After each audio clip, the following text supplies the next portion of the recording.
Hello and welcome. This is Jeff Bird with Jeffrey Bird Coaching, and I have with me a very special guest today, coming to most of you from almost the other side of the world.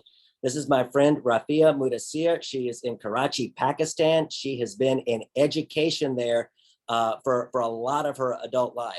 And I've invited her to tell a little bit of her story there and to tell her journey and what the needs are, what some of the situation is with the education system in Pakistan, but also what difference she's making and some of the positive changes that she's been able to do, even in the midst of the needs that's there. So Rafiah, welcome so much to the show today. Thank you so much, Jeff. And it's been a lovely journey with you. I think we are completing a year where we met at the specialist training course with Global Priority Solutions. So I met Jeff at the Global Priority Solutions specialist training last May, and we have been in touch. And I am from Karachi, Pakistan. Karachi is the portal city of Pakistan in the south. And I have been in the field of education for the past 26 years. And Jeff is right, it's almost half of my life that I have spent in the field of education. And I started off as a language teacher. And that's why maybe you will be a bit surprised that I have such good English. And that is the reason is, and that is one compliment that I got when I went for my master's to UK, that they said that you have very clear English. And of course, I struggled with the Scottish accent there in Glasgow, where we were doing a diploma and then a master's from University of Strathclyde. So basically, my qualification is a master's in home economics and specialization in family and community development. Second master's is related to my professional development, and that is in education leadership. I wrote a thesis on improving leadership training in the city school, preparing head teachers for the 21st century. And that is the work that I'm actually pursuing right now, engaging parents, teachers, school heads, as well as students to understand the change that is occurring in the education system across the globe and how we can bring it to Pakistan and how we can prepare our students for the future. In doing so, of course, I come across a lot of challenges. And these challenges have been there since I was a teacher. I have always been inclined towards counseling, and I was doing a lot of guidance and counseling work. And while I left my full-time job, I started off a consultancy by the name Noor Huda Education. And Nurul Huda is an Arabic word which means light of guidance. And that is what inspires me, and that is what keeps me going. So while I was actually sharing my work on Facebook and other social media, I came across Arthi Moore and Jan Roberts, who introduced me to value-based leadership. And they were the ones who first did the 6 weeks free training that was happening during pandemic. So after completing that, they made me the facilitator, and I started my roundtables with different people, different groups of people. In pandemic, as you are aware, many people needed a lot of help. People were devastated, people were afraid, people needed somebody to hear them out. So these values as well as the roundtable actually helped people to connect with each other. And when they were together, they were able to understand the issues that were arising from the pandemic. And of course, being together also helped us to find some solutions, find some solace. Even speaking to somebody actually helps. If there is no solution, if you just voice out your concerns, it really helps.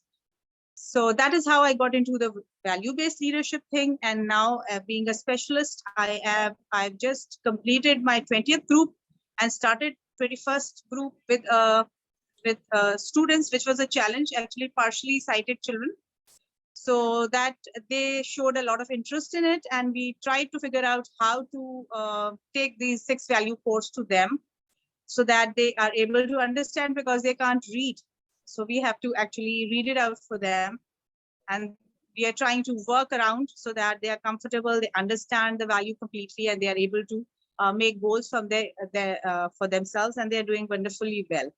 So this is my work and what I'm doing. right now, and my connection to the value-based leadership. So I love that. So you had mentioned to me a number of the challenges that are there, but also the difference that you're making. That's what I love, because I think of concentric circles.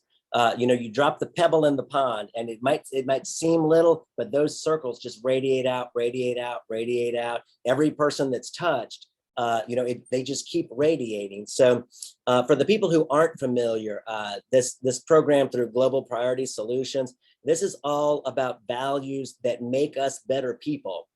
There are things like understanding people, empathy, self-esteem, hope, listening to others, and there's 48 of them, and I don't have a list of all of them right here, but these are about forgiveness is a big one.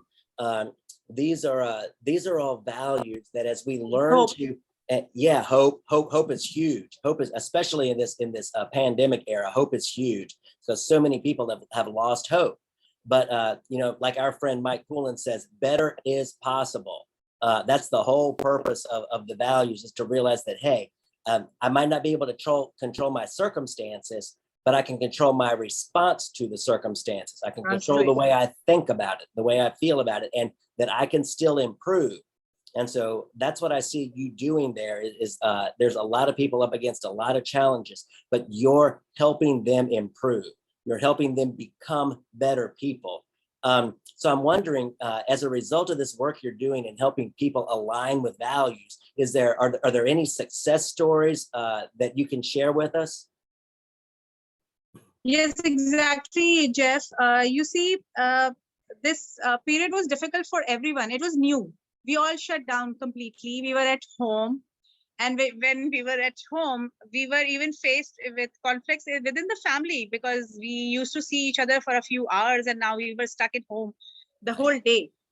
So yes, understanding relationships, understanding how to connect and how to understand better. Actually, we were able to appreciate the little things in life, staying inside, and these values helped us appreciate all those things, whether it was family, whether it was siblings, whether it was neighbors. So we were able to appreciate the little things in life, which we often neglect at times in our busy lives. So the difference that it made is that people actually came out of the initial depression that they were feeling, the frustration that they were feeling.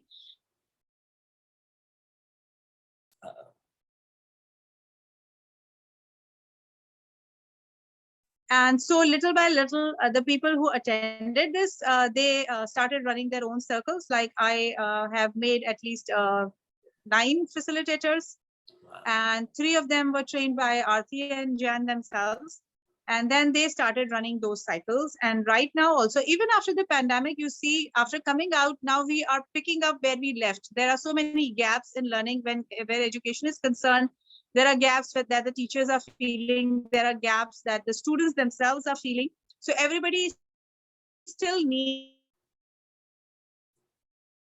help and guidance. And these values actually bring people together, and they are able to find those gaps and know where to seek help. So this is how it has helped. The other thing is that the teachers were feeling at edge. You see, they had to sit in front of the camera, and their private life was completely disturbed because of that, because everyone could look into their house. Even the students were feeling that other children were looking into their room, into their space, which we are not used to. We don't bring everyone to our home, but now everyone was visiting our home wherever we were seated and doing. So these were the challenges that the teachers faced. These were the challenges for parents also, understanding how they could support the children while they were studying online, and how they could actually support the teachers in school. Was a difficult thing to understand. The parents were also edgy because they had to arrange for these online sessions, and some people had to buy gadgets. A lot of investment went into it for teachers also. a lot of investment, like they have maybe had to buy a smartphone or a laptop to be able to do these classes from home. So the schools in certain cases supported wherever they had resources, and other cases the teachers managed on their own. And I've been actually appreciating and doing sessions for the teachers. Like we had first we had a heads conference last December, then we had last July I had the teacher leadership conference, and I'm having another one here where we are appreciating the efforts that the teachers have made and come forward as leaders. And one part, of course, has been the value-based leadership, where we help them look inside themselves and then see what they can bring to the table and how to address the challenges that they were facing in the teaching learning situation, whether operating from home and then school.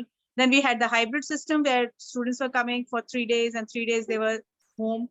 And now we have normalized, like last 6 months, schools have opened in normal circumstances now. Again, we are hit with the cases of COVID. I hope it is controlled. We are again seeing cases, and again we have been asked to use the mask. So hoping and praying that it is overcome in Pakistan. And but now we are affected by flood recently. The biggest challenge right now is the schools in the rural areas have completely washed away, or they are broken and shattered, and the children are home. So again, we will be online. And again, of course, the frustrations that come with being online, having equity of resources is one of the challenges. And if there is no equity or equality, then we have to figure out how to ensure that the teaching and learning process goes on and doesn't stop. Yeah, wow. It's just such a challenge, but what I just love. So I hope that everyone can sense your passion and your energy. You are so one of the great things about you, and why I wanted to do the interview, is because you've got all these challenges, but yet you are so bought in to making a difference. And you are making a difference. I mean, all of the roundtables that you started, training other people to train people, it's just again, like that concentric circle, it's just spreading out. You're making a difference where you can, and then that's just spreading out into other lives. Because one thing I understand, I know just a little bit about it. You can tell us much more. Is that education has been a challenge in Pakistan, especially for women. I've heard that under Taliban law, of course, thankfully they're not widespread throughout all of Pakistan, but they certainly were up in the Salt Valley area, as we know, because now Malala is a household name pretty much here. So we're a little bit aware of the challenges. But under Taliban law, it was a capital offense to educate a woman. So it's still, I think that people are catching up. And you said even for the people who are getting educated, the boys and the girls, that the education system is very streamlined. It used to be that way more so in America, I think. We were trying to create workers for the Industrial Revolution. That's why the education system is the way it is, and everybody had to take all these classes. And you said, like, even like you mentioned your daughter, like even though she wants psychology, she wants to do these other humanities, she's forced to do these other classes that aren't necessarily her area of interest. And so I'm hoping that opens up. But even in the midst of that, you're teaching these people to become more valuable people. And then they're adding value to their families, to their friends, to the other people around them, to maybe even their colleagues where they work. So you're adding value to these people, and then they're adding value. And that's just beautiful to see. And I love your passion for that. So what do you do to keep yourself up and encouraged and moving forward in the midst of the challenges? I keep attending sessions, like right now I'm talking to you, so I get connected to other VBL specialists at time, and I attend trainings myself. Like I was on a spiritual journey last month. I was attending Hajj in Kingdom of Saudi Arabia. That was itself rejuvenating and energizing. And of course, I am on my spiritual path, so that was the pinnacle of my journey, I feel, as a Muslim. And then the thing is that I also attended, after coming back, I attended a session on inclusive education, where we were talking about how to bring in the special children in regular mainstream schools. And this is one debate that has started in Pakistan, which is very, very encouraging. And I'm happy to quote that Karachi is leading that. There are many schools that are now that have inclusive education in its true sense. Then, of course, while we talk about inclusive education, yes, being a patriarchal country, a very conservative cultures in Pakistan, we have a number of cultures. Every province has a different culture. So, and there are certain laws and rules and cultural inhibitions. But I'm glad to tell you that even in the most remotest of areas and the most conservative of areas, girls' schools have opened.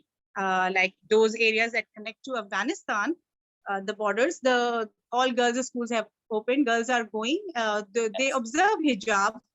But they do go and study, and the girls are progressing. Girls are getting into different professions. In Karachi, the girls are riding bikes, which was a very big taboo. Like nobody could actually think of a girl riding a bike in Pakistan. So in our these metropolitan cities, we see girls riding bikes. We have Air Force pilots. We have engineers. We have girls in professions where we could not even imagine a girl going in. But yes, there are still many barriers which need to be looked into and worked into. Just I was telling you about certain professions like aeronautical engineering. Either you join the Air Force to be to study aeronautical engineering at an army college. Otherwise, then there is no such facility for girls in Pakistan, because my daughter wanted to be to study avionics, but she could not find a college. She applied abroad, but due to pandemic, she couldn't travel. As I was telling you, she got into Virginia Tech, she got into MIT. Yeah. But since we had these travel restrictions, she couldn't go. So she's studying from a local university, and I've told her that she can very much pursue. So like I would never stop her from. I am the biggest supporter. In fact, I myself an example. I come from a very conservative background. I come from a Pathan family where girls get married after completing their 10th grade and they are not allowed to work. So I'm the first female in my family who did masters, first female who went abroad, first female who stepped into a job out of home. So I am myself an example for my all are in different professions. So are my cousins. They went abroad for higher studies. One of them did PhD from Malaysia, and the other is a doctor. Even in Punjab, my cousins, they are doing MPhil and they are studying, following their passions. So which is, I think I've set a good example for everyone in my family, and I'm trying to set that example for other women in Pakistan, in my area, in my community, wherever I can influence, wherever I can guide and help girls, especially. I've been doing that, and we have my consultancy, Noor, Huda Education, has a stream for women specifically by the name Vision 2030. She leads, and that we are encouraging entrepreneurs, we are encouraging girls. We are doing some finishing school classes that, like the girls who don't are unable to continue their education, then vocational training and developing their skills so that they are able to earn from home. So there are so many different initiatives that I have taken for women specifically, considering the barriers and the limitations that I faced and how. It was my father who believed that girls should get the best education so that when they are married, they do not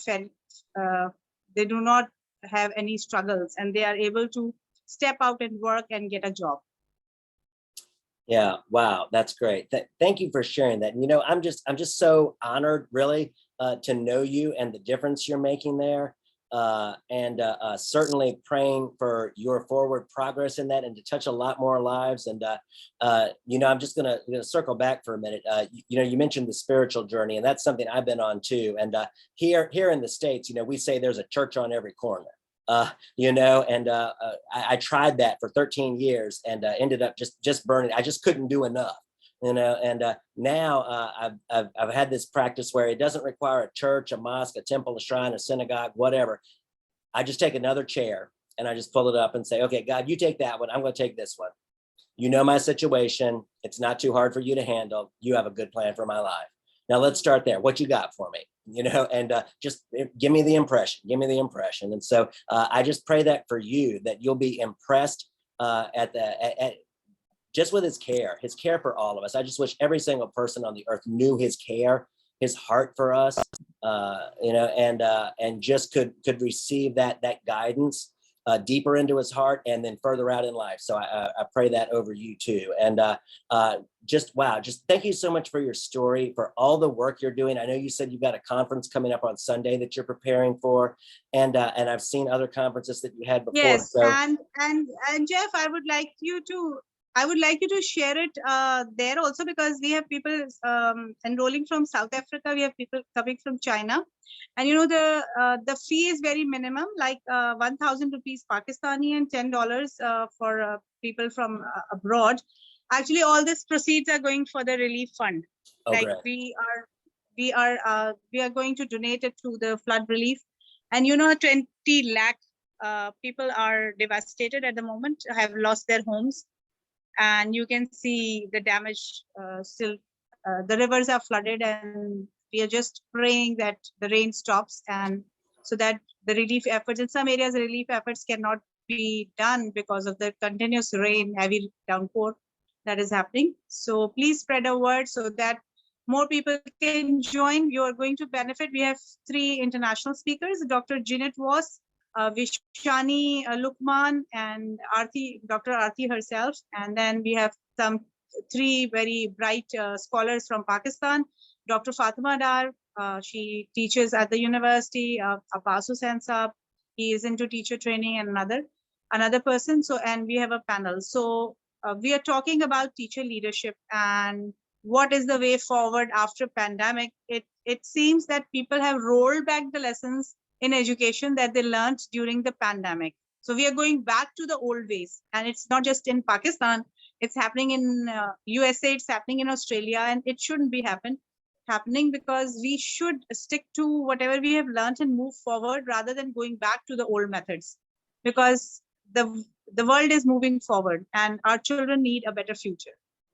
Yeah, and one thing I'd like to say too is just for everybody who's listening is to realize that even if you don't have the title of a teacher, we're all teachers in some way. We're Yes. all interacting with people. We're all sending messages. We're all teaching even through our lives. So I'd encourage you. And so Rafiah, what I'll do is if you send me any links, either to you or to the conference or to anything else, you send me the links and I'll put them in the description so that people will have the links and on YouTube so that they can click on those links and be taken right to your site. And just remember that all the proceeds, which are pretty minimal, but that all the proceeds from this whole conference, they all go toward the relief efforts for people. So we're just people helping people. That's what we all are at the end of the day. We're people helping people. And yes, exactly. Yeah, and Rafiah, it's such a pleasure to interview you and to hear more about your story and more about the work you're doing there and how you're helping other people and what a difference that's making. And we've all got challenges. You know, I had a guy come to work on my house the other day, and he said, "I got 99 problems, but finding work ain't one of them." But he said, "I got 99 problems." I think we all feel that way. Yeah, let me just list them for you.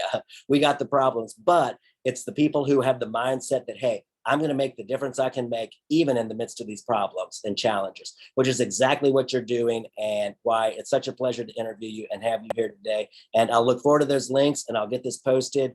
And thank you so much for being here, Rafiah. Thank you. Thank you, Jeff. Thank you for inviting me. It has been a pleasure talking to you. Excellent. You are so welcome. So thank you. And hope you have a wonderful day and a wonderful conference. And thank you, everybody, for tuning in. And we'll look forward to seeing you next time. And until then, God bless you. Thanks so much.